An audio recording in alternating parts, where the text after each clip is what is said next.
Rero ntangere vyo gusubira kubana namwe mwe banywanyi bakunzi bacu mubandanya kudukurikirana mudukurikira muherereye mu bihugu vy'amakungu ya kure cane cane mwe muri ku mugabane w'abanyamerika barirya nino muri Aziya mu bihugu vy'abanyaburaya abari ngaha ku mugabane wa Afrika mu bihugu vy'ibibanyi mu buraruko mu Rwanda mu buseruko muri Tanzania abari ngaho mu burengero muri Kongo mwese mudukurikira muherereye ngaha mu gihugu cacu c'u Burundi intara makomine mitumba ubucimbira imisozi bigiye bitandukanye bivanye naho buri umwe wese adukurikirana aherereye mwese ndabahaye kaze fyonda subscribe niba ukoresha ururimi rw'icongereza canke niba ukoresha ururimi rw'igifaransa fyonda sabone hama uje ngaha iburyo ufyone no kwa kantu kameze nk'agakengeri amakuru ibiganiro dutoza umwanya ku mwanya ize bigushikiraho uzoba uherereye hose kw'isi.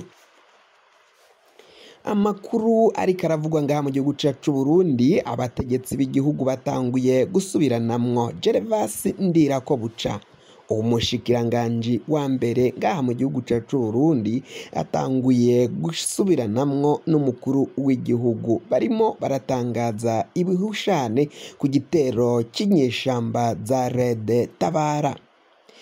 Umushikiranganji Gervas Ndirakobuca ari nawe mushikiranganji wa mbere ngaha mu gihugu c'u Burundi yaciye yemanga ko abagwanyi ba Red Tabara bateye ari abana b'u Burundi ari abana babo ari bene wabo ari abarundi ni bene wacu ni abana bacu abateye twese turabazi. Ni amajambo mushikiranganji wa mbere General Ndirakobuca Gervas batazira ndakugarika yaciye ashikiriza mu ijambo yashikirije inyuma y'igitero ca Red Tabara. Benshi ngaha mu Burundi baravuga ko ivyo umushikiranganji wa mbere Gervas Ndirakobuca batazira ndakugarika yaciye ashikiriza ngo harimwo ukuri kwinshi cane. Amajambo yaciye avuga ni ukuri ariko ivyo umukuru w'igihugu Varisito Ndayishimiye we yaciye ashikiriza inyuma yuko Red Tabara igavye ibitero bitandukanye iriko iragaba mu ntara ya Bubanza bikavugwa ko rero ivyo Ndayishimiye umukuru w'igihugu we yaciye ashikiriza ari ububeshi bukomakomeye cane no guhenda abarundi.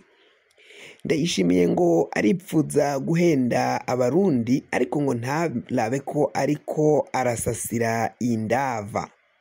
Biravugwa ko rero mu gusasira indava k'umukuru w'igihugu abesha ko abagwanyi ba Red Tabara ari ivyihebe mpuzamakungu ivyihebe bitari abarundi akita ko ivyo vyihebe ngo vyavuye mu Rwanda ngo bironka inyigisho za gisirikari ngo bakaronka office canke amabiro ngaho mu gihugu kibanyi c'u Rwanda ngo bagahabwa n'ibigwanisho n'igihugu kibanyi c'u Rwanda.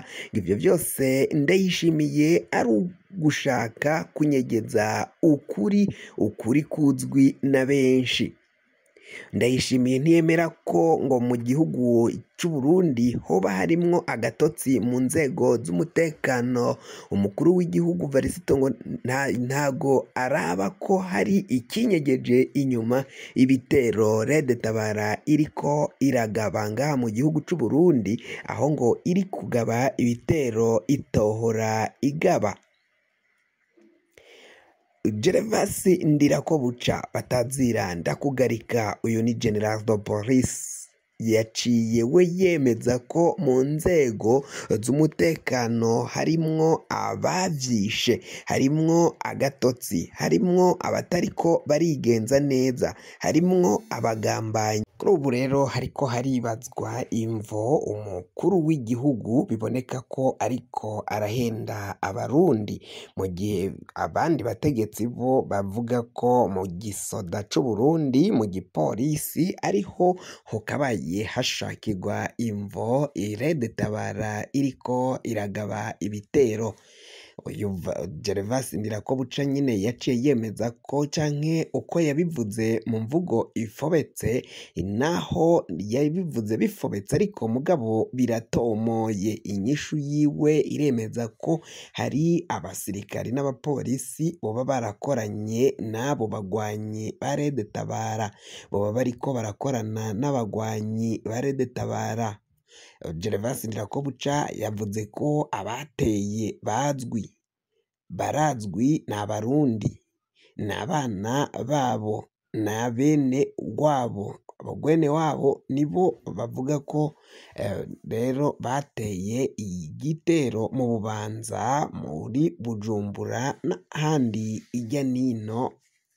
Ivyo bikaboneka ko rero naho umukuru w'igihugu Varisito Ndayishimiye adashaka kwemanga ko hari abo bagwanyi ari abavuka mu gihugu ciwe, akabeshera igihugu c'u Rwanda, ari ukugira ngo acambike ibara.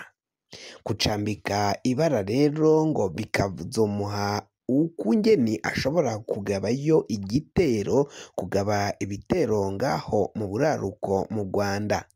Amakuru yo kwizigira nuko rero Varisito Ndayishimiye ivyo ariko arakora ngo bishobora kuzomuta kuw'amazi, ngo yokabaye asubira inyuma agasesangura akareba imvo Rede Tabara iriko iragaba ibitero ngo bifise inguvu, bifise imbaraga, bikaba biriko biragenda uko bitohora bigenda. Rede Tabara akaba ari ubwa mbere iriko iragaba ibitero ngaha mu gihugu c'u Burundi, igasubira mu nyuma ikarinda ishika mu gihugu ca Repubulika iharanira intwaro rusangi ya Kongo, canke igashika mu kibira aho ija kwinyegeza, atamugwanyi n'umwe wayo arashwe canke ngo afatwe mpiri ajanwe gupfungwa canke ajanwe kubazwa aho binyegeje. Ngo biraboneka ko iyo Rede Tabara ibigwanisho ifise ari ivy'ubuhinga bwa none, kandi ko ngo iriko iragenda ironka abagwanyi benshi. Bamwe bakavuga bati kuba Rede Tabara iriko iraronka abagwanyi benshi bifise insiguro yuko umukuru w'igihugu Varisito Ndayishimiye hari ibitagenda neza, hari abatishimiye ukungene atwayemo igihugu, hoba mu bategetsi batandukanye ngaha mu gihugu c'u Burundi, mbere kandi n'abanyagihugu. Abanyagihugu bo hasi nabo bikavugwa ko rero umukuru w'igihugu biboneka ko hari ivyo atariko araraba. Umutekano ubandanya guhungabana. Gervasi Ndirakobuca we avyemanga ku mugaragaro. Colonel Reveriyano Ndikuriyo we yaciye ahamagara urwaruka imbonerakure kuza ngaho bagahabwa inyigisho z'igisirikare, inyigisho zo kugira ngo bacungere igihugu. Ariko nanone hakibazwa ni gute Rede Tabara iriko iragaba ibitero muri izo ntara za Bubanza, kandi habarizwayo imbonerakure zikomakomeye cane, imbonerakure ziteye ubwoba mu kurinda no gucunga umutekano. Hakibazwa ukungene nyene iyo Rede Tabara iriko irabahiga. Ngo biboneka ko abo basoda bakoranye n'izo nyeshamba za Rede Tabara bagomba gufatwa nabo bagapfungwa. Ariko amakuru aravuga ko bashobora kuzoja kwinyegeza canke bazohita bimukira muri Rede Tabara bagaheba igisirikari c'u Burundi. Umukuru w'igihugu Varisito Ndayishimiye ngo niyoraba nabi azokwisanga asigaye wenyene bamukura ku butegetsi. Kugira ngo amakuru mwene nk'aya aza gushikira, fyonda subscribe niba ukoresha ururimi rw'icongereza canke niba ukoresha ururimi rw'igifaransa, urafyonda sabone, muraca uja ngaho iburyo ufyone no kwako kantu kameze nk'agakengeri, amakuru ibiganiro dutoza umwanya ku mwanya bizoja bigushikira aho uzoba uherereye hose.